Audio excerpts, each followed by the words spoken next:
You guys that think Rihanna is going to buy back the other half of Fenty shares from LVMH are actually delusional. By now, I'm sure we all heard the news that LVMH is planning a sale of its 50% stake in Fenty. All this despite the brand's continued success with a reported net revenue of $450 million in 2024 alone. We can only speculate as to why LVMH is doing this, but where does this leave Rihanna, and why can't she just buy up the other half of shares?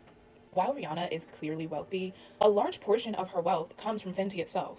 So buying out half of a multi-billion-dollar entity will require an enormous amount of liquidity or financing that might not make the most financial sense for her. She would either need to take out massive loans, sell off other assets or investments, which could include her music catalog, or she'll need to find other investments to help her buy the other half of shares. The thing is, LVMH is not obligated to sell to her.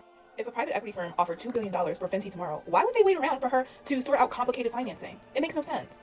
Also, Rihanna is already massively benefiting from her existing 50% stake. Taking on $1 to $2 billion of debt just to fund gaining control of the other half of shares really just makes no sense. Oh, also, the brand would depend 100% now on her. So she would lose the LVMH infrastructure. The thing I don't think people realize, Fenty Beauty is actually an incubator brand. It lives under Kenzo, which is LVMH's beauty incubator. This incubator arm specifically creates concepts and partners with celebrities or mega personalities to then scale them. It's not like Rihanna created Fenty independently and then brought on outside investors to help her scale the business. No, this was a white space market opportunity that LVMH incubated.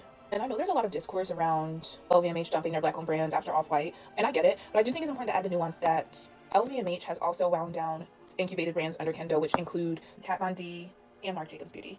Also, that said, with LVMH's incubator, Fenty gets LVMH's infrastructure. Without LVMH, we lose all of the infrastructure. Everything Fenty touches is LVMH. The global distribution, the supply chain, the operations, the retail.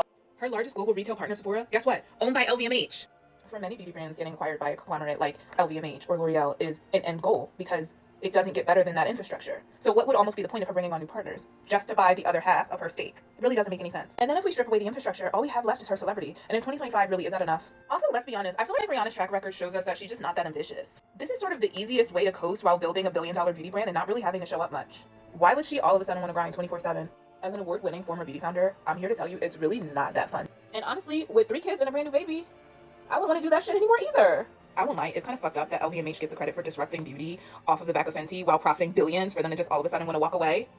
If I were Rihanna, honey, I would light up a fat one, sell my shares, and just call it a day while the business is still doing good. Because after LVMH fully disengages, I do unfortunately think it will tank the brand's value. So go on and get your $1 billion check, girl, invest it wisely, and just move on.